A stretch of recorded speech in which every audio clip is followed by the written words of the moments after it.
నేత మోహన్ చరణ మాజీ ఒడిశా ముఖ్యమంత్రిగా బుధవారం ప్రమాణ స్వీకారం చేశారు. ఒడిశాకు తొలి బీజేపీ ముఖ్యమంత్రి ఈయన.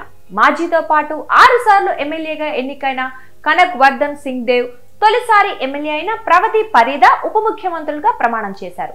ప్రవతి పరిదా ఒడిశాకు తొలి మహిళా ఉప ముఖ్యమంత్రి. గతంలో కాంగ్రెస్ పార్టీకి చెందిన హేమానంద బిస్వాల్, గిరిధర్ గమాంగ్ మాత్రమే ఒడిశాకు గిరిజన ముఖ్యమంత్రులుగా పనిచేయగా ఇప్పుడు మాజీ 3వ గిరిజన ముఖ్యమంత్రి అయ్యారు.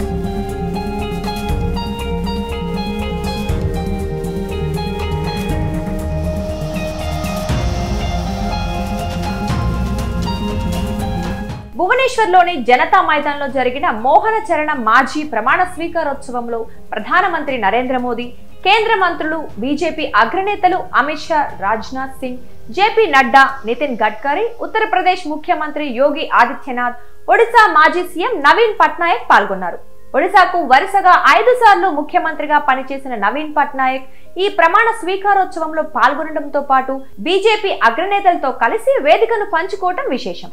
ప్రమాణ స్వీకారోత్సవం పూర్తయిన తరువాత ప్రధాని మోదీ నేరుగా నవీన్ పట్నాయక్ వద్దకు వెళ్లి ఆయనతో కరచాలనం చేసి కాసేపు ముచ్చటించారు. ఆ తర్వాత ప్రమాణ స్వీకారం చేసిన సీఎం సహా మంత్రులందరూ నవీన్ పట్నాయక్ తో కరచాలనం చేశారు.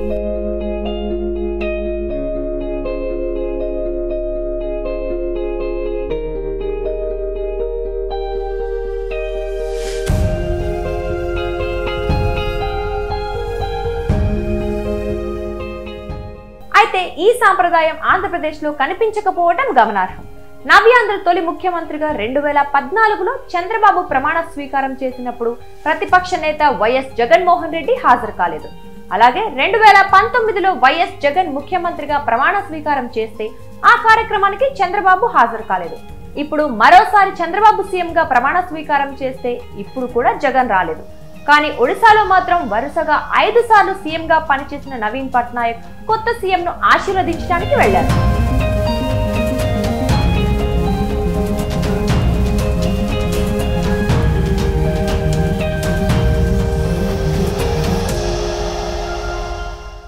ఒడిశా సీఎం గా ఎన్నికైన మోహన్ చరణ మాజీ ప్రముఖ గిరిజన నేత, రైతు బిడ్డ.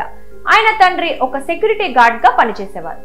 1997 నుంచి 2000 వరకు మాజీ సర్పంచ్ గా పనిచేశారు. దాంతో పాటు బీజేపీ గిరిజన మోర్చాకు ప్రధాన కార్యదర్శిగా ఉండేవారు. న్యాయశాస్త్ర పట్టభద్రుడైన మాజీ కేంజర్ అసెంబ్లీ స్థానం నుంచి 4 సార్లు అంటే 2000, 2009, 2019 మళ్లీ 2024లో ఎమ్మెల్యేగా ఎన్నికయ్యారు. 2019 నుంచి 2024 వరకు శాసనసభలో బీజేపీ సభాపక్ష కార్యదర్శిగా, చీఫ్ విప్ గా విధులు నిర్వహించారు.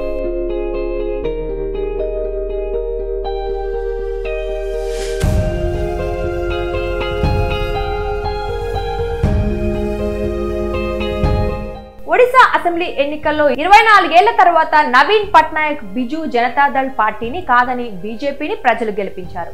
ఒడిశాలో మొత్తం 148 అసెంబ్లీ స్థానాలు ఉండగా వాటిలో 78 సీట్లను బీజేపీ గెలుచుకుంది. మరో 3 స్వతంత్ర ఎమ్మెల్యేలను చేర్చుకుని తమ బలాన్ని 81కి చేర్చుకుని ప్రభుత్వాన్ని ఏర్పాటు చేసింది. అయితే గతంలో బీజేపీతో బీజేడీ ఫ్రెండ్షిప్ చేసింది. 1998 నుంచి 2009 వరకు అంటే 11 ఏళ్లు బీజేపీ మైత్రి కొనసాగింది. ఒక లోక్సభ, 2 అసెంబ్లీ ఎన్నికల్లో బీజేడీ, బీజేపీ కలిసి కూటమిగా పోటీ చేశాయి. అయితే 2009 సార్వత్రిక ఎన్నికలకు ముందు బీజేపీకి నవీన్ పట్నాయక్ కటీఫ్ చెప్పారు.